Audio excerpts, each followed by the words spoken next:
জাতীয় কবি, বিশ্বকবি কাজী নজরুল ইসলামের দেশাত্মবোধক কবিতাগুলোকে বাদ দিয়ে যেই কবি আমার স্বাধীনতার বিরুদ্ধে ছিল, যেই কবি ঢাকা বিশ্ববিদ্যালয়কে এই দেশে যেন স্থাপন করা না হয়, এই কারণে ব্রিটিশ সরকারের কাছে 17 বার আবেদন করেছিল, সেই কবির কবিতাকে আমার রাষ্ট্রের জাতীয় কবিতা যারা বানাইলো এরা কখনো আমার রাষ্ট্রের বন্ধু হতে পারে না, বন্ধু হতে পারে না।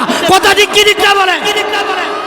তারা আজকে আমাদেরকে শিখায়, তারা আমাদেরকে শিক্ষা দেয় যে রবীন্দ্রসঙ্গীত, এই রবীন্দ্রসঙ্গীত গাইলে বলে একজন তো মারা যাওয়ার পরে বা সবাই মিলে তার নামে এই রবীন্দ্রসঙ্গীত গায়া তারে কবরের মধ্যে রাখছে।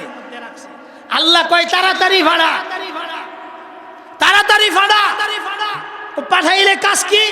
আল্লাহ তাআলা কবরে আইতে দেরি, ফেরেশতার মুরা খাইতে দেরি। কথা ঠিক কি ঠিক না বলেন? এজন্য যারা ইদানিং এই জাতীয় সঙ্গীত নিয়ে লাফালাফি করতেছেন তাদেরকে একটা বিষয় সতর্ক করি, যেই কবির লইয়া সেইরা আপনারা লাফালাফি করতেছেন, এই কবি কি এই দেশের নাগরিক? আমাদের এই দেশে জাতীয় কবি, বিদ্রোহী কবি কাজী নজরুল ইসলাম আছে, জাগ্রত কবি মুহিব খান আছে, তাদের সঙ্গীতগুলো, তাদের যে কবিতাগুলো আমাদের এই রাষ্ট্রের বিষয়ে লেখা, এগুলোকে আপনি একটু আমাদের এই দেশের জাতীয় সঙ্গীত হিসাবে ঘোষণা করতে সমস্যা কোথায়? সমস্যা কোথায়? কাজী নজরুল ইসলামের কবিতা বাজি সেদা মামা, বাদরে আমামা শির উঁচু করি মুসলমান, দাওয়াত এসেছে নয়া জামানার, বাঙ্গা কিল্লা উড়ে নিশান। কাজী নজরুল ইসলামের যে সঙ্গীতগুলো, যেই কবিতাগুলো 71-এ আমার এই দেশের মানুষের রক্তে আগুন লাগায় দিছে, আমাদের এই প্রজন্মের কবি জাগ্রত কবি মুহিব খানের ইঞ্চি ইঞ্চি মাটি সোনার চাইতে খাঁটি, নগদ রক্ত দিয়ে কেনা, কসম সেই খুদার একটি গোনা উতার কেড়ে নিতে কেউ পারবে না। এই কবিতাগুলো আমাদের জাতীয় সঙ্গীত হলে সমস্যাগুলো কোথায়? কোথায় সমস্যা? কিন্তু ভিনদেশি কবির কবিতা কেন আমার দেশের জাতীয় সঙ্গীত হবে? এটার জবাব দিতে হবে 2 দিন আগে অথবা 2 দিন পরে। অপেক্ষা করেন, সময় আসতেছে ইনশাআল্লাহ। সম্মানিত হাজিরিন, এই পৃথিবীতে আমরা কি চিরকাল থাকব? চিরকাল থাকার জন্য আমরা কে কে আসছি একটু দেখি তো হাতটা। ভুলে উঠতে পড়ছে, আমরা কেউ এই পৃথিবীতে চিরকাল থাকবো না। কবি সুন্দর করে বলেন, আজ ভি জানা কাল ভি জানা, জানা তো একদিন হ্যায়, জানে ওয়ালা সব যায়েঙ্গে, রাহনে ওয়ালা কুন হ্যায়। আজকে যাই, আগামীকাল যাই, অনন্তকালের সুনিশ্চিত সফরে আমাকে যাইতেই হবে, এতে কোনো সন্দেহ, কারো কোনো সন্দেহ আছে? এই কারণে দুনিয়ার হায়াতটা অত্যন্ত মূল্যবান, দুনিয়ার হায়াতটা অত্যন্ত কি মূল্যবান। এই মূল্যবান সময়কে যদি আমি, মূল্যবান সময়টাকে যদি আমি কাজে না লাগাইতে পারি, আখেরাতের জিন্দেগি শুরু হবে, কবরের জিন্দেগি শুরু হবে।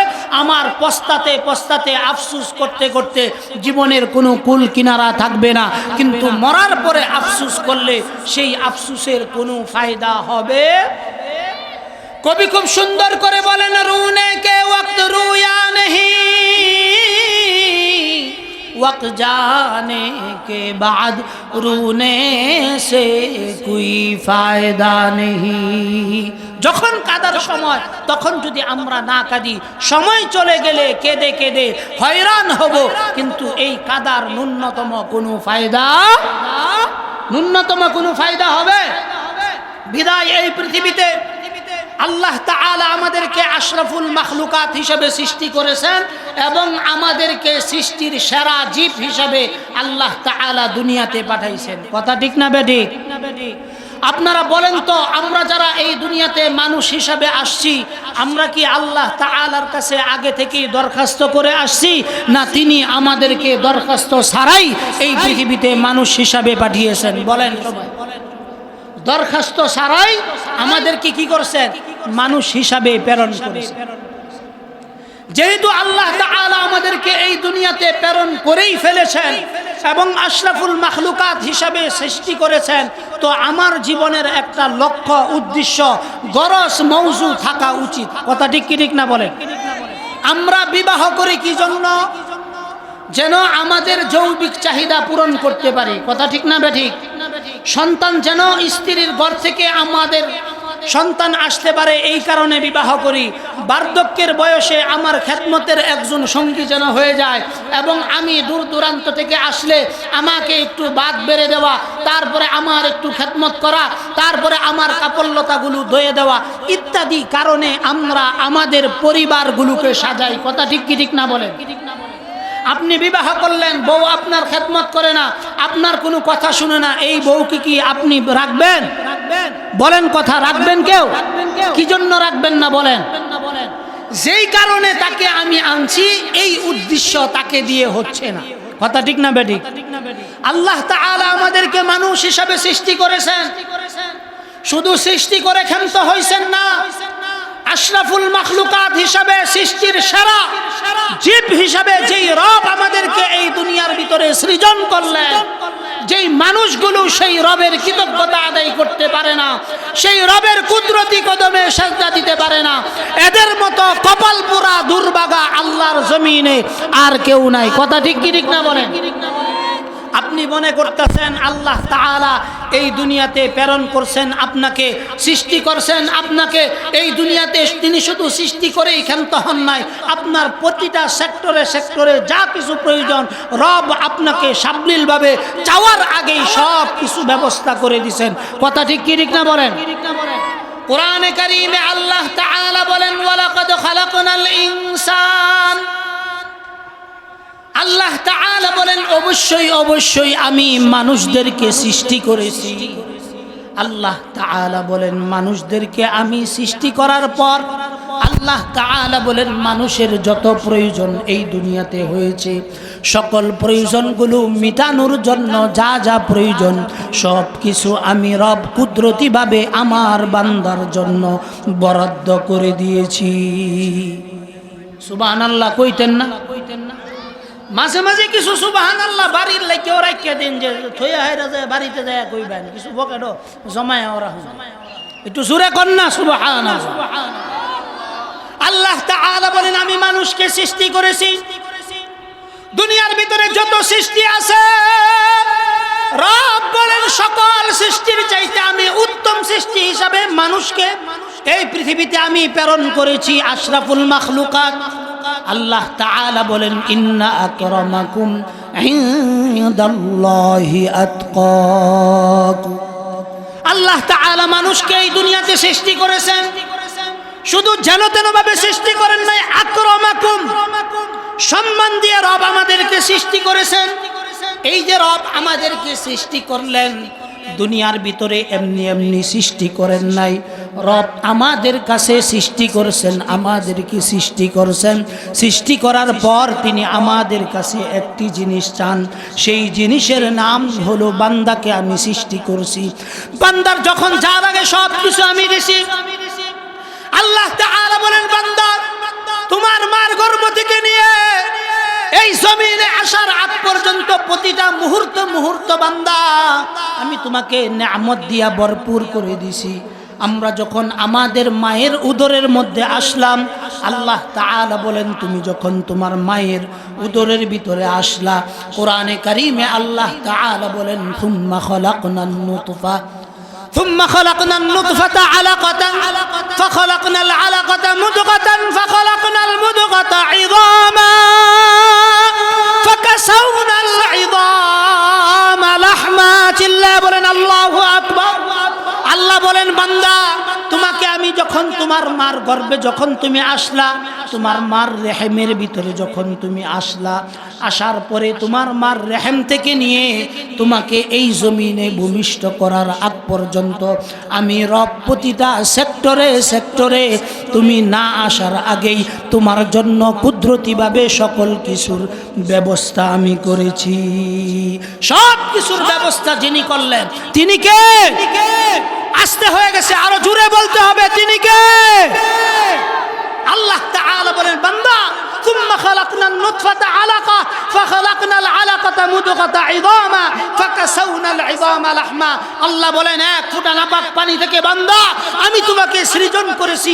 তোমার মার রেহেমের ভিতরে যখন তুমি আসলা, তোমাকে একটু নাপাক পানির ভিতর দিক থেকে আমি রব একটা রক্তের কুণ্ডলী বানাইয়া তোমাকে সৃষ্টি করেছি। তারপর গোশত বানাইলাম, তোমার হাতগুলো বানাইলাম, তোমার চোখ দিলাম, তোমার কান দিলাম, তোমার জবান দিলাম, তোমার ব্রেন দিলাম, চলার জন্য দুইটা পাও দিলাম, ব্যবহার করার জন্য দুইটা হাত দিলাম। আল্লাহ বলেন, বান্দা তুমি তোমার দিকে একটু তাকায় দেখো, তোমাকে আমি যত সুন্দর করে বানাইছি পৃথিবীর আর কোন সৃষ্টিকে আমি এতটা সুন্দর করে বানাই নাই। চিল্লায় বলেন সুবহানাল্লাহ। আল্লাহ তাআলা কোরআনে কারীমের সূরা ৩ এর ভিতরে একটা নয়, দুইটা নয়, চারটা কসম কাটছেন।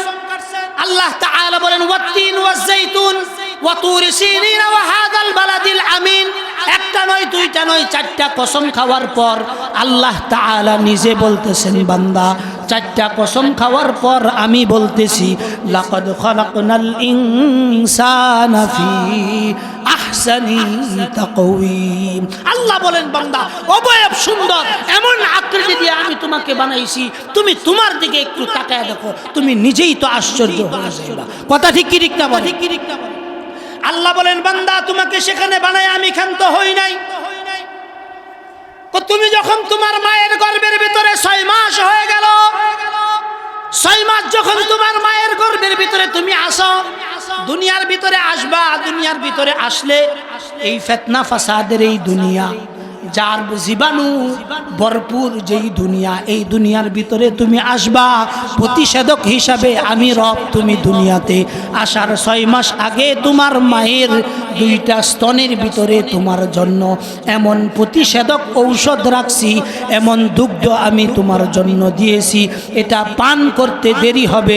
আল্লাহ বলেন, তুমি না হলেও 1000 রোগ থেকে তোমাকে এই শাল দুধটা তোমাকে শেফা দিবে। কে দিল এগুলো? আমরা চাইছিলাম? এক কথা বলেন, আমরা কি এগুলো চাইছিলাম আল্লাহর কাছে?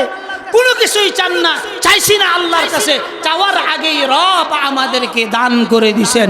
জোরে বলেন সুবহানাল্লাহ। দুনিয়ার ভিতরে আমি আপনি আসলাম, আল্লাহর হুকুমে আমরা সকলেই আসলাম। আসার পরে আমাদের কি লাগবে না লাগবে দুনিয়ার কেউ বুঝে না।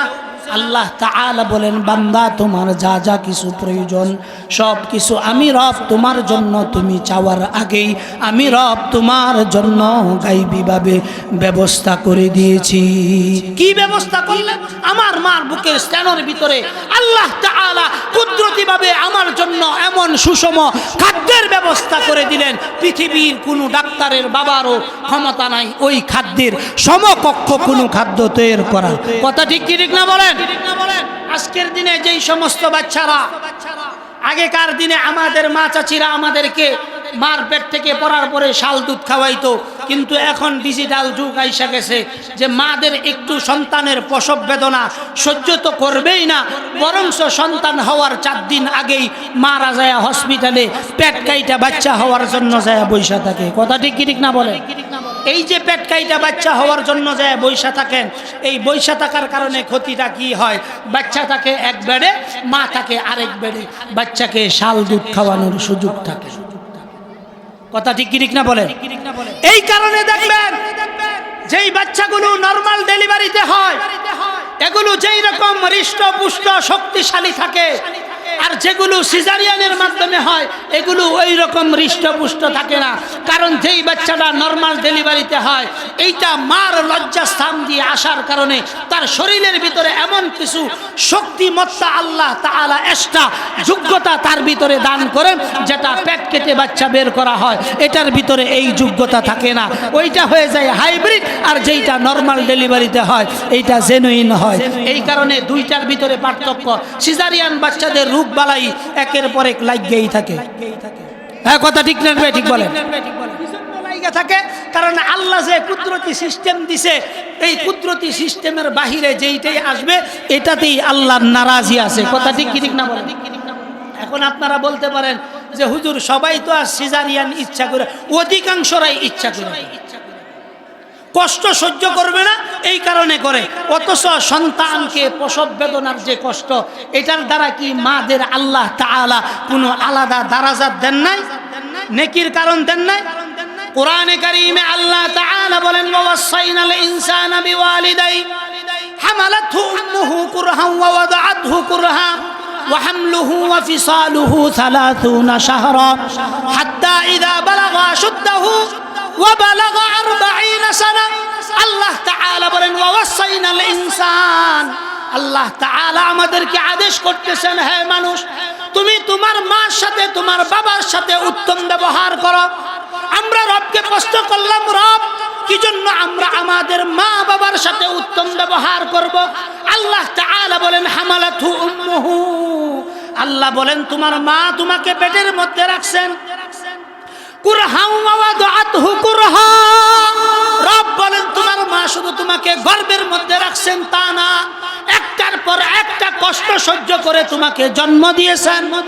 শুধু জন্ম দিয়েছেন তা না, তুমি আসার পর তোমাকে একদিন নয়, 2 দিন নয়, 3 দিন নয়, আল্লাহ তাআলা বলেন 2.5 বছর তোমার মা তোমাকে দুগ্ধ পান করাইছেন, তোমার পায়খানাগুলো পরিষ্কার করছেন, তোমার পেশাবগুলো পরিষ্কার করছেন, কলিজা নিংড়ানো ভালোবাসা দিছেন। এই কারণে আল্লাহ তাআলা কোরআনে কারীমের ভিতরে বলেন ওয়াকাদা রাব্বুকা আল্লাহ তা'বুদু ইল্লা ইয়া, আল্লাহ বলেন আমার পক্ষ থেকে চূড়ান্ত সিদ্ধান্ত, আমার ইবাদত করবা, অন্য কারো গোলামি করবা না। তারপরে আল্লাহ তাআলা যে নির্দেশনাটা দিতেছেন, ঐতিহাসিক নির্দেশনা, আল্লাহ তাআলা বলতেছেন ওয়াকাদা রাব্বুকা আল্লা তা'বুদু ইল্লা ইয়া ওয়া বিল ওয়ালিদাইনি ইহসানা। আল্লাহ তাআলা বলেন যে তুমি তোমার মা বাবার সাথে উত্তম ব্যবহার করবা। সিদ্ধান্ত কার? আরো জোরে বলতে হবে, সিদ্ধান্ত কার? আল্লাহর সিদ্ধান্ত হলো তুমি তোমার মার সাথে ভালো ব্যবহার করবা, উত্তম ব্যবহার করবা। তা আমরা রবকে প্রশ্ন করলাম কি জন্য? আল্লাহ বলেন হামালাতহু উম্মুহু কুরহা ওয়া ওয়াদাআতহু কুরহা ওয়া হামলুহু ওয়া ফিসালুহু 30 শাহরা। আল্লাহ বলেন তোমাকে 2.5 বছর তোমার মা দুগ্ধ পান করাইছে, তোমার পেশাব পরিষ্কার করাইছে, তোমার পেশাব পরিষ্কার করাইছে, পায়খানা পরিষ্কার করছে, কলিজা নিংড়ানো ভালোবাসা দিয়ে, তোমার গালের মধ্যে চুমা দিয়ে তুমি এত রান্দা করছো, এত বিরক্ত করছো, এত দুষ্টামি করছো, এত ঘরের জিনিসপত্র নষ্ট করছো, তোমার উপর হাত উঠায় নাই। আল্লাহ বলেন ওয়া হামলুহু ওয়া ফিসালুহু 30 শাহরা হাত্তা ইযা বালাগা আশুদ্দাহু ওয়া বালাগা 40 সানা। একটা জিনিস ভালো করে মনে রাখবেন, যেই সন্তানগুলো সিজারিয়ানের মাধ্যমে হয়, বর্তমানে সিজারিয়ানের মাধ্যমে হওয়া এবং তার সাথে আধুনিক প্রযুক্তির সংমিশ্রণ যেইটা, সেটা হইছে পেশাব পায়খানা। বাচ্চা জন্ম হওয়ার পরের দিনেই এইটার ফুটকির মধ্যে পাম্পাস লাগায় দেয়। কথা ঠিক কি ঠিক না বলে? এগুলোর দ্বারা বাচ্চাদের ক্ষতি হয়। আমি আবার চিকিৎসা বিজ্ঞানীও না কিছু না, আমি যেহেতু 3 বাচ্চার বাপ, এই কারণে আমি বলতেছি এগুলোর দ্বারা বাচ্চার ক্ষতি হয়। আগের দিনের আমাদের মা চাচিরা আমাদেরকে এই তেনা শুধু শুধু কাইতর এগুলোর ভিতরে পেশাব পায়খানা বারবার করে দেওয়ার পরেও আপনি ভালো করে খেয়াল করেন তো, আপনার বিবির জন্য, বিবির গর্তে সন্তান হয়েছে, এই কারণে আপনি 700-800 টাকা দিয়া পাম্পাস এনে দিলেন। আমাদেরকে যেই মারা পালছেন তারা কি পাম্পাসের সুবিধা পাইছেন? এই কথা বলেন না কেন? পাম্পাসের সুবিধা পাইছেন? আমাদের মাদেরকে দেখছি আমাদের প্রতি যেই পরিমাণ ভালোবাসা, এখনকার মাদের এই পরিমাণ ভালোবাসা নাই। এইটা এখন আর ইয়া কি জানি কয় ওয়াশ বুঝাইতে হবে, এইটা বুঝাইয়া ওয়াশ করতে হবে, এইরকম না। কয়েকদিন আগে দেখছেন এক মেয়ে সাভারের ভিতরে তার বাবাকে হত্যা করছে। কথা ঠিক না বেঠিক? আর এই মেয়েটা কত বড় দুরন্তর, নিজের বাবাকে হত্যা করছে। কোন কারণে? অসামাজিক কার্যকলাপের সাথে এই মেয়ে জড়িত ছিল। শুধু তাই না, সমকামিতার সাথে জড়িত ছিল। বাবা বাধা দেওয়ার কারণে বাবাকে হত্যা করছে। কিন্তু ভিডিও করার সময় কি কইছে? বাবা তারে বলে দর্শন করছে। এটা আন্তর্জাতিক একটা মিথ্যা কথা। এটা বাবাকে হত্যা করছে, এই হত্যার কারণে যেন এই হত্যাটা তারা হালাল হয়, এই কারণে ভিডিও কইরা দলিল হিসাবে রাখছে। আর হুজুকে বাঙালি ভিডিও দেইকা সাইরা বাস সোশ্যাল মিডিয়াতে এটার শেয়ার মাইরা দিছে। বাপ কত খারাপ আপনি দেখছেন, বাপে আকাম করছে শোনো, এক কথা কর না, লাগাই দিছেন একটা। অথচ এইরকম বিপদগামী সন্তানগুলো কোন কারণে আসে? ওই যে মুহাব্বতের যে সম্পর্কগুলো সন্তানের সাথে হওয়া উচিত ছিল, সেই মুহাব্বতের সম্পর্কগুলো এখন আর আমরা করি না। কথা ঠিক কি ঠিক না বলেন? যদি আমরা এই সম্পর্কগুলোকে আবারও জ্বালাপালা দিতাম এবং সন্তানদেরকে যদি আমরা সঠিকভাবে মানুষ করতাম। আমি আমার মূল আলোচনায় যাইতেছি। আজকে আমাকে এখানে মূল আলোচনার বিষয়বস্তু দেওয়া হয়েছিল মাকামে উলামা, আমি সেই দিকেই যাইতেছি। কথাটা বুঝার জন্য আগে মুকাদ্দমার ভিতরে কিছু কথা বলে রাখলাম যে সন্তান কোন কারণে মা বাবার অবাধ্য হয়, এখান থেকেই আমাদের মূল আলোচনা শুরু হবে। এই পৃথিবীতে আল্লাহ তাআলা আমাদেরকে সৃষ্টি করেছেন। যে কোনো মানুষ যে কোনো জিনিস সৃষ্টি করে, সৃষ্টি করার পর এটাকে কিভাবে পরিচালনা করতে হবে, কিভাবে এটাকে গাইড দিতে হবে, এই গাইডটা কি যিনি এটাকে জন্ম দিয়েছেন তিনি কি এটা বলে দেন না? এই ফ্যানটা যিনি সৃষ্টি করেছেন, ডিফেন্ডার ফ্যান, তিনি এই ফ্যানটা কিভাবে চালাইতে হবে এইটা যখন বিক্রি করে তখন একটা কাগজের নোটের মতো একটা জিনিস সাথে দেওয়া হয় না? এই মাইকটা যিনি আবিষ্কার করেছেন, এই মাইকটা কিভাবে পরিচালনা করতে হবে এটা কি যিনি আবিষ্কার করেছেন তিনি কি এটা লিখে দেন নাই? এখন আপনি যদি মনে করেন যিনি আবিষ্কার করেছেন তার কথা মতো চলবো না, আমি মাইক কিনছি, আমার যেমনে মন চায় আমি সেইভাবে চালাইব, কিয়ামত পর্যন্ত চেষ্টা করলেও মাইক দিয়ে আওয়াজ বের হবে? কি জন্য আওয়াজ বের হবে না বলেন? যেই পদ্ধতিতে চালানোর প্রয়োজন সেই পদ্ধতিতে আমরা চালাইতেছি। এবার আসেন এই কথাটা কোন কারণে বললাম। মানুষ হিসাবে আল্লাহ তাআলা আমাদেরকে সৃষ্টি করেছেন। সৃষ্টি করার পর আল্লাহ তাআলা এমনিতেই আমাদেরকে মানুষ হিসাবে ঘোষণা করেন নাই। আল্লাহ তাআলার কোরআনে কারীমের আয়াতের যে ধারাবাহিকতা, আমরা কোরআনে কারীম সর্বপ্রথম নাজিল হয় যেই সূরার প্রথম কয়েকটা আয়াত নাজিল হয়, এই প্রথম আয়াতটা যেন কি? সবাই বলেন, সবাই বলেন প্রথম শব্দটা কি? ইকরা। আল্লাহ তাআলা বলেন ইকরা। প্রথম শব্দ আল্লাহর পক্ষ থেকে এই পৃথিবীতে যেটা নাজিল হয়েছে আখিরি নবীর কাছে, সেই শব্দের প্রথম শব্দ হলো ইকরা। কি বলেন সবাই? বলেন সবাই ইকরা। এইটা বলার দ্বারা কি গুনাহ হওয়ার সম্ভাবনা আছে?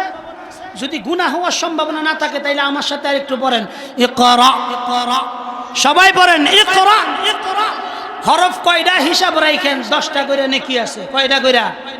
কোরআনে কারীমের ছাড়া অন্য এমন কোন গাইডলাইন কি আছে যেইটা পড়লে একটা হরফ পড়লে 10টা নেকি হবে? রবীন্দ্রনাথ ঠাকুরের যদি জাতীয় কবি বিশ্বকবি রবীন্দ্রনাথ ঠাকুরের জাতীয় সঙ্গীত যদি আমরা পড়ি দিনের ভিতরে 100 বার, এটার দ্বারা কি নেকি হবে? যেই কথা বলতেছিলাম, আল্লাহ তাআলা এই দুনিয়াতে মানুষ হিসাবে আমাদেরকে প্রেরণ করেছেন, একটা উদ্দেশ্য তো অবশ্যই আছে। কথা ঠিক না বেঠিক? আবার আমরা যে পরিচালিত হব এজন্য একটা গাইডলাইন আছে না? কথা বলেন গাইডলাইন আছে কিনা? গাইডলাইন হিসাবে আল্লাহ তাআলা আসমান থেকে 104টা গাইড দিয়েছেন। কয়টা? 100। যেইটাকে বলা হয় কিতাবুল্লাহ। কি বলেন? এই সবগুলোর নাম কি? সবাই আমার কথার উত্তর দেন। বড় ভাইরা আপনারা দাঁড়ায় না থেকে একটু এদিকে আসলে পরিবেশটা সুন্দর হয়। একটু কষ্ট করে আইসা যান। খারাপ কথা তো আর কইতাম না, আরে নইলে গুনাহ হইব। আপনাকে কথা কইন, যদি গুনাহ হয় তাহলে এনই খারাপ হবে না, যদি নইলে সব হয় তাহলে আর নইলে একটু পিছায়া যায়। জাযাকাল্লাহ খায়র। ভাই অল্প সময় কথা বলবো, হুজুরও কাছাকাছি চলে আসছেন, আমার সময় কম, কথাটা শেষ করতে হবে। কারণ মাকামে উলামা এই কথাগুলো যদি না শুনেন, এমন অনেক মানুষ আছে উলামায়ে কেরামদেরকে কদর না করার কারণে নামাজও পড়তেছে, রোজাও রাখতেছে, হজও করতেছে, সভাপতি হইছে, আবার অনেক কিছু হইছে, কিন্তু ঠিকানা বানাইতেছে কোথায়? ঠিকানা বানাইতেছে কোথায় বলেন? এই কারণে এই বিষয়গুলো নিয়ে খোলামেলা আলোচনা হওয়া প্রয়োজন। কথা ঠিক কি ঠিক না বলেন? এই খোলামেলা আলোচনা করার জন্যই আপনাদের সামনে মুকাদ্দমা হিসেবে ইতিপূর্বে কয়েকটা কথা বললাম। এখন যে কথাগুলো বলবো অক্ষরে অক্ষরে লিখে রাখেন। এই কথাগুলো আমাদের সকলের বাস্তব জীবনে অনেক বেশি প্রয়োজন। আল্লাহর পক্ষ থেকে আসমান থেকে যে কয়টা কিতাব আসছিল বলছিলাম, সবাই বলেন কয়টা? এই 104টা কিতাবকে সমষ্টি করা হয় কিতাবুল্লাহ। সবাই বলেন কিতাব। এই কিতাবের ব্যাখ্যা যারা দিবে আল্লাহ তাআলা এই কিতাবের ব্যাখ্যাকারী হিসাবেও এই পৃথিবীতে যাদেরকে প্রেরিত করেছেন তাদের নাম হলো রিজালুল্লাহ। বলেন কি নাম? রিজালুল্লাহ কিতাবুল্লাহ পাঠাইছেন কে? আল্লাহ। আবার রিজালুল্লাহ যিনি পাঠাইছেন তিনিও আমাদের রব। কি জন্য এই রিজালুল্লাহ পাঠাইছেন? যেন 104টা কিতাবকে উম্মতের সামনে প্রতিটা যুগেই যুগেই বর্ণনা করে যেন বুঝায় দিতে পারে। এই কারণেই রিজালুল্লাহ আল্লাহর পক্ষ থেকে প্রেরিত রাসূলরা আসছেন। কথা ঠিক না বলেন? সবাই আমার সাথে বলেন আল্লাহুম্মা হাওয়ালাইনা ওয়ালা আলাইনা। একটু আওয়াজ করে পড়েন আল্লাহুম্মা হাওয়ালাইনা ওয়ালা আলাইনা। বলেন আয় রব, আমাদের যেই জায়গায় মাহফিল হচ্ছে এই জায়গাটুকুনকে আপনি বৃষ্টি মুক্ত রাখুন। এই জায়গার বৃষ্টিগুলোকে যেই জায়গায় প্রয়োজন সেখানে সরিয়ে দিন। ইনশাআল্লাহ নিশ্চিত থাকুন বৃষ্টি আসবে না। কথাগুলো বলতেছি, কথাগুলো গুরুত্বের সহিত শোনার চেষ্টা করেন ইনশাআল্লাহ। আল্লাহ তাআলা এই কিতাব আমাদেরকে দিয়েছেন। কিতাবের ব্যাখ্যা যারা দিবে তাদেরকে নবী হিসাবে প্রেরণ করেছেন। রিজালুল্লাহ যারা আল্লাহর কিতাবকে এই উম্মতের সামনে পেশ করবে, উম্মতের সামনে বুঝিয়ে দিবে, তাদেরকে কি বলা হয়? আম্বিয়ায়ে কেরাম। তাদেরকে কি বলা হয় বলেন? আম্বিয়ায়ে কেরাম আসার রাস্তা মুহাম্মদুর রাসূলুল্লাহ সাল্লাল্লাহু আলাইহি ওয়াসাল্লামের মাধ্যমে শেষ হয়ে গেছে। ঠিক না? আমরা কি বাংলা বলতেছি? পবিত্র কুরআন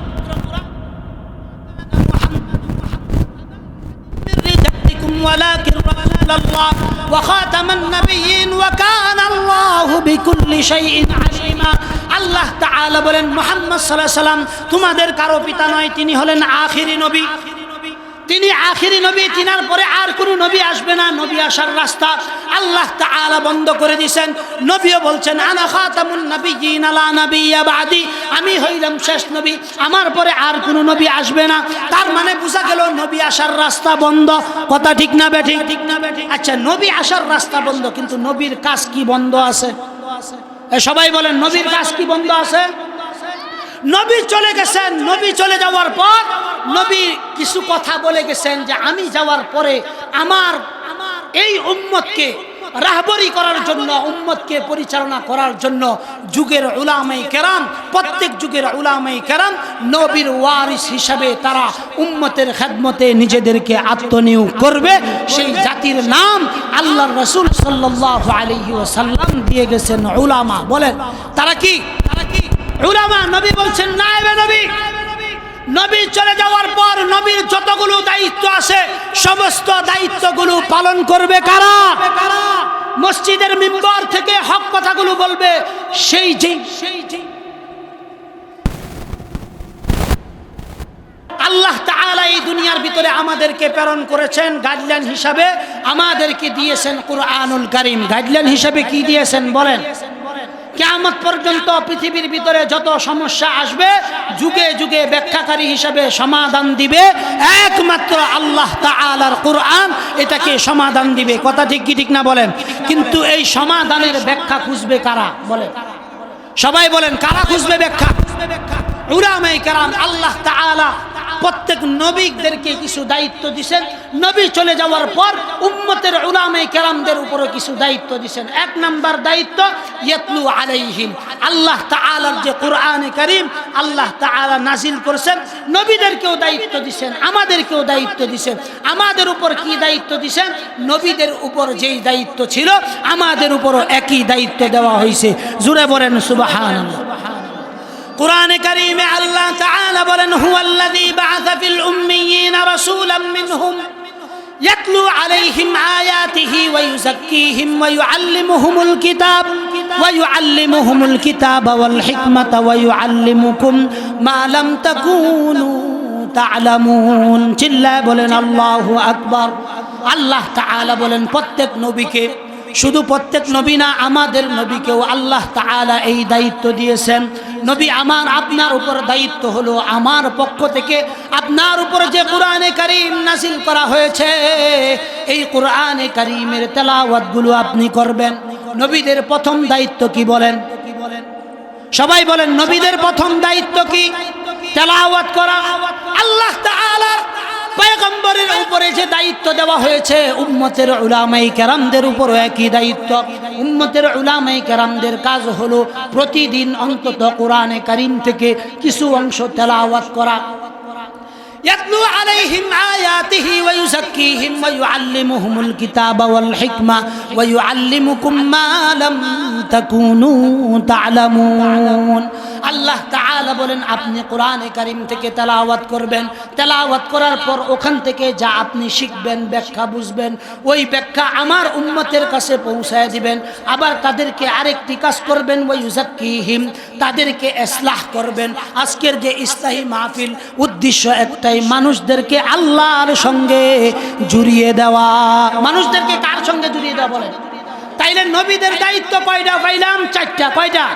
এক নাম্বার কাজ আল্লাহর কোরআনে কারীম থেকে তেলাওয়াত করা। দুই নাম্বার কাজ এই তেলাওয়াত করা এবং অন্যদেরকে করে শোনানো। আজকে আমরা যেটা করতেছি, কথা কি বুঝছেন? আপনাদেরকে শুনাইতেছি। তারপরে তিন নাম্বার কাজ হলো তাদেরকে ইসলাহ করা। কি করা? ইসলাহ করা, যেটা আমাদের এই দেশের হক্কানি পীর মাশায়েখগণ ইসলাহের খেদমত আঞ্জাম দিতেছেন, এটা করা। তারপরে হিকমত, প্রজ্ঞা যেগুলো কোরআন থেকে আহরণ করবে এগুলো উম্মতের কাছে পৌঁছায় দিবে। এই যে এই দায়িত্বগুলো এই যুগে কারা পালন করতেছে? সবাই বলেন, কারা পালন করতেছে? উলামায়ে কেরাম পালন করতেছে। আচ্ছা, এখন ভালো করে আপনারা আমার কথাগুলো সহজে বুঝেন। উলামায়ে কেরাম যেই নবী চলে যাওয়ার পর নবীর যে দায়িত্বগুলো তারা পালন করতেছে, তারা কি সম্মানী ব্যক্তি না অসম্মানী ব্যক্তি? একটু জোরে আওয়াজ দিয়ে বলেন, তারা কি সম্মান পাওয়ার যোগ্য ব্যক্তি? যদি সম্মান পাওয়ার যোগ্য ব্যক্তি হয় তাদেরকে কিভাবে আপনি সম্মান করবেন? অনেক মানুষ তো এইরকম আছে আমাদের সমাজের ভিতরে যে উলামায়ে কেরামদেরকে তুচ্ছ তাচ্ছিল্য করে কথা বলে, উলামায়ে কেরামদেরকে এমন রূঢ় ভাষায় কথা বলে। বিভিন্ন মসজিদে, বিভিন্ন মাদ্রাসায়, বিভিন্ন খানকায়, বিভিন্ন জায়গায় মসজিদের ইমামদেরকে দেখা গেছে জুমার সময় কোনো কড়া বিষয়ে হয়তো ইমাম সাহেব মিম্বর থেকে ঘোষণা দিয়েছেন আসরের সময় মসজিদের ইমামের চাকরি নাই। কথা ঠিক কি ঠিক না বলেন? আপনাদের দূরে যাওয়ার দরকার নাই। আপনাদের এই এলাকার গৌরব হযরত মাওলানা মুফতি শাহ মোহাম্মদ নাঈম নূর, তার মসজিদ থেকে তাকে সময় দেওয়া হয় নাই, কোনো কিছু দেওয়া হয় নাই। তার পাঞ্জেখানা যিনি ইমাম ছিলেন তার সাথে এমন ব্যবহার করা হয়েছে, এমন উচ্ছৃঙ্খল ব্যবহার করা হয়েছে যে ব্যক্তিত্ব সম্পূর্ণ কোনো আলেম এই মসজিদে আর নামাজ পড়ার জন্য, পড়ানোর জন্য অন্তত যাইতে পারে না। কিন্তু আমাদের এই দেশে কিছু কিছু জায়গায় আছে কুকুরে মুখ দিছে যে একজন ইমাম যেই কারণে চলে গেল, অন্তত আরো 10 জন ইমাম ওখানে ঐক্যবদ্ধ হয়ে ওই মসজিদের কাছে জিজ্ঞাসা করা উচিত ছিল কোন কারণে ইমাম গেছে, এটার জবাব দেন। যদি জবাব না দেন, যার কারণে গেছে তাকে ইমামতিতে দিব। এই রকম প্রশ্ন করার মতো ব্যক্তিত্ব সম্পন্ন আলেম সমাজ আমাদের এই যুগে এখন বড়ই অভাব। কথা ঠিক কি ঠিক না? এই অভাব হওয়ার কারণ কি? কারণ আমরা গায়রতহীন হয়ে গেছি। কি হয়ে গেছি বলেন? ব্যক্তিত্ব সম্পন্ন নয়। আমরা মনে করি যে মসজিদের চাকরি চলে গেলে পরে যে এসেরা কোন জায়গায় চাকরি করাম, কেডা আমারে খাউন দিব, বেতন করতে পাইম, এই চিন্তাগুলো আমগর ভিতরে আছে। কথা ঠিক কি ঠিক না বলেন? এই চিন্তা থেকে যতক্ষণ পর্যন্ত আপনি বের না হইতে পারবেন, আপনি এতটুকু নিশ্চিত থাকুন চাকরি না করলেও খাওয়াবেন কে? আরো জোরে বলেন, খাওয়াবেন কে? কোরআনে কারীমে আল্লাহ তাআলা বলেন, ওয়া মা মিন দাব্বাতিন ফিল আরদি ইল্লা আলাল্লাহ, ওয়া মা মিন দাব্বাতিন ফিল আরদি ইল্লা আলাল্লাহি রিজকুহা ওয়া ইয়ালামু মুস্তাকাররাহা ওয়া মুস্তাওদাআহা কুল্লুন ফি কিতাবিন মুবিন। চিল্লায়ে বলেন আল্লাহু আকবার। আল্লাহ তাআলা বলেন জমিনের মধ্যে বিচরণকারী যত প্রাণী আছে, আল্লাহ তাআলা বলেন সকল প্রাণীকে জিম্মাদারি কার? আরো জোরে বলেন কার? প্রাণীদেরকে যেই রব জিম্মাদারি নিলেন, সৃষ্টির ভিতরে সেরা প্রাণী কি মানুষ নয়? সেরা মানুষদের ভিতরে উলামায়ে কেরাম কি আরো শ্রেষ্ঠ নয়? তো তাদের রিজিক নিয়ে টেনশন করতে হবে কেন? কোরআনে কারীমে অন্য জায়গায় আল্লাহ তাআলা বলেন, ওয়া মান ইয়াত্তাকিল্লাহ ইয়াজআল লাহু মাখরাজা ওয়া ইয়ারযুকুহু মিন হাইথু লা ইয়াহতাসিব। আল্লাহ তাআলা বলেন তাকওয়ার জিন্দেগি অবলম্বন করো, আসমান ফেরে অগণিত রিজিক আমি তোমার জন্য ব্যবস্থা করব। কিভাবে রিজিক আসবে তুমি কল্পনাও করতে পারবে না। কল্পনা ছাড়া আল্লাহ তাআলা বলেন তোমার রিজিকের ব্যবস্থা করে দিব। জোরে বলেন সুবহানাল্লাহ। এই রিজিক আমরা যারা প্রত্যাশা করি তারা একটু গায়রতওয়ালা হই। কি ওয়ালা হই বলেন? গায়রতওয়ালা হই। অনেক মানুষ আমাদের ভিতরে এই চিন্তা আছে যে আমরা যদি আলেমদের কাছে না যাই তাহলে কি হবে। আপনি যদি আলেমদের কাছে না আসেন আলেমের কসুর ক্ষতি হবে না। কথা ঠিক কি না বলেন? আলেমের কি হবে না? কসুরও ক্ষতি হবে না। আমাদের দেশে অনেক মানুষ আছে যে উলামায়ে কেরামদেরকে পছন্দ করে কোন পর্যন্ত? যতক্ষণ পর্যন্ত উলামায়ে কেরাম তার পছন্দনীয় কথা বলে। যেদিন থেকে ইমাম সাহেব সুদের বিরুদ্ধে বলে, যেদিন থেকে ইমাম সাহেব ইসলামী হুকুমত কায়েম করার পক্ষে বলে, ওই দিন থেকে আর ইমাম ভালো না। কথা ঠিক না? ঠিক কি ঠিক না বলেন? ইমাম ওই দিন থেকে ভালো না। একটা মেসাল দেই একটু ভালো করে বুঝেন। এক বেচারা আছে, তার এমন এক রোগ হয়েছে, বিভিন্ন হসপিটালে গেছে, ঢাকা মেডিকেল গেছে, বারডেমে গেছে, এবার কেয়ারে গেছে, আরো যত যত পপুলার হসপিটাল আছে ইত্যাদি বিভিন্ন হসপিটালে গেছে। যাওয়ার পরে সব ডাক্তার একটা ঘোষণা দিছে যে তোমার যে রোগ হয়েছে এইটা অপারেশন ছাড়া ভালো হইব না। কি হইব না? অপারেশন ছাড়া কি হবে না? ভালো হবে না। সকল ডাক্তারের কাছে গেছে, কিন্তু যেই ব্যক্তির রোগ হয়েছে অপারেশন ছাড়া ভালো হইব না, এই ব্যক্তির আবার একটা রোগ আছে। এই ব্যক্তির আবার কি আছে? একটা রোগ আছে। অপারেশন যদি আপনাকে করাইতে হয়, ওই রোগীকে করাইতে হয়, তাহলে একজন সার্জারিয়ান লাগবে কিনা বলেন? যিনি কাটা সেরা করেন তার মতো একজন ব্যক্তি লাগবে কিনা বলেন? কিন্তু এই ব্যক্তির সমস্যা হইল সে অপারেশন কি করাইব? ডাক্তার দেখলেই তার মেজাজ গরম হয়ে যায়। ডাক্তার দেখলে কি হয়ে যায়? মেজাজ গরম হয়ে যায়, চোখের মধ্যে রক্ত আয়া পড়ে, মন চাই যে ডাক্তারে ধরে ফিডায়। আচ্ছা বলেন তো, যেই ব্যক্তি অপারেশনের রোগী সে যদি ডাক্তার দেখলে তার শরীর রাগ উঠে, এই ব্যক্তির ঠিকানা কি দুনিয়াত না কবর? একটু জোরে কর না। কবরে না? তার ঠিকানা কোথায় হবে? কবরে হবে। ঠিক তদ্রুপ আমাদের দেশে এমন কিছু মানুষ আছে যারা উলামায়ে কেরামদেরকে জান্নাতে যাইবার চায়, কিন্তু জান্নাত পাওয়ার রাস্তা হলো উলামায়ে কেরাম। কথা ঠিক কি ঠিক না বলে? জান্নাত পাওয়ার রাস্তা কোনটা বলেন? উলামায়ে কেরাম। এই উলামায়ে কেরাম দেখলেই অনেক মানুষের শরীরের মধ্যে আগুন লাগে। কথা ঠিক কি ঠিক না বলে? যেমন আমাদের দেশে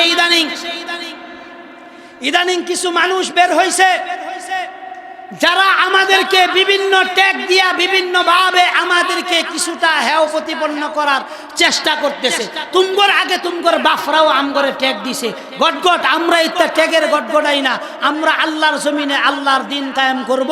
উলামায়ে কেরাম হিসেবে আল্লাহ তাআলা প্রেরণ করছেন, জবান যতদিন থাকবে আল্লাহর কথা ততদিন বলবো, এতে কোনো সন্দেহ। কেউ আমাদেরকে বাধা দিলেও আল্লাহর কথা বলবো, তাতে আমাদের কি আসে যায়? জেল জুলুম এগুলো আমরা যখন টুপি পরছি তখন মাথার ভিতরে এটা রাখকেই পড়ছি যে জেল জুলুম এগুলো আমগর খাটুল লাগবে। কথা ঠিক ঠিক না বলে? আপনি যদি মনে করেন যে ডরায়, আপনি যদি ভয় পান, তো ভয় পাইলে একদিন একটা সর খায়া যদি কোন যে না উমুকে সর মারছে আর কথা কইতাম না, না সর একটা দিছে আপনি দুইটা দেন। কথা বুঝেন না? কথা সর একটা দিছে আরো দুইটা দেন। আপনি এটা বুঝান যে আপনি উম্মতের শ্রেষ্ঠ মানুষ, উলামায়ে কেরাম। কারণ শ্রেষ্ঠ এটা আমি নিজে কইতেছি না, আল্লাহ তাআলা বলেন ইন্নামা ইয়াখশাল্লাহ মিন ইবাদিহিল উলামা। আল্লাহ বলেন আমার উম্মতের ভিতরে, আল্লাহ বলেন আমার বান্দাদের ভিতরে উলামায়ে কেরামই একমাত্র আমাকে ভয় করে। জোরে বলেন সুবহানাল্লাহ। আর দুনিয়ার ভিতরে আপনি যত পণ্ডিত হন, ডাক্তার হন, ইঞ্জিনিয়ার হন, যাই কিছু হন না কেন, আল্লাহ তাআলা ঘোষণা দিয়েছেন আমাদেরকে। আল্লাহ তাআলা পবিত্র কোরআনে কারীমের ভিতরে বলেন কুল হাল ইয়াস্তাবিল্লাযীনা ইয়া'লামুনা ওয়াল্লাযীনা লা ইয়া'লামুন। আল্লাহ তাআলা বলেন নবী আমার আপনি বলেন যারা জানে এবং যারা জানে না তারা কখনো এক হইতে পারে না। আল্লাহ তাআলা তাআলা বলেন যারা জানে তারা হলো জ্ঞানী, আর যারা না জানে তারা কখনো পশ্চিমকালেও জ্ঞানী না। প্রিয় ভাইয়েরা আমার কথাগুলো খেয়াল করেন। আল্লাহ তাআলা বলতেছেন কুল হাল ইয়াস্তাবিল্লাযীনা ইয়ালামুন ওয়াল্লাযীনা লা ইয়ালামুন। আল্লাহ তাআলা জ্ঞানী তো বলছেন আলেমদেরকে। আলেম কারা? যারা উম্মতের ওয়ারিস। আলেম কারা? যারা নবীদের ওয়ারিস। আলেম কারা? যারা নায়েবে নবী, উম্মতের উলামায়ে কেরাম, যারা উম্মতের হক কথাগুলো উম্মতের মাঝে পৌঁছায় দেয়, তারা হলো এই যুগের দামি মানুষ।